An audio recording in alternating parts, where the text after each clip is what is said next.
In this video, I'll be showing you how to factory reset your PS5. It's a very simple method, so if you find this video helpful, be sure to drop a like and subscribe. Now, to do this is actually super simple. All you want to do is just make sure you're logged into whichever user you want to do this with, but preferably your primary one. And let's say you want to factory reset it, maybe you're selling it or you want a fresh start, anything like that. Once you're on your PS5, all you want to go ahead and do is go to the top right where it has your settings. And then once you're here, you're going to see a lot of different options. Just go over to System, which is this one. It's like the sixth one down. Go ahead and click on that. You're going to see a lot more options here, but thankfully the very first option is going to be System Software, which is where you're going to be able to do all of these things. And then right at the bottom, you're going to see Reset Options. What I'd recommend doing before that is just backing up your PS5 just in case anything goes wrong. It's definitely recommended to do this. After you've backed it up, what you got to do is go to Reset Options. So just go ahead and click on that. You got three options now. Press Reset Your Console.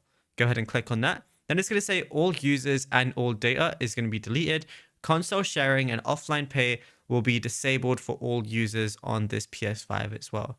So yeah, once you're happy with that, just go ahead and press reset. It might prompt you with like another thing, and then your PS5 is just going to restart a few times.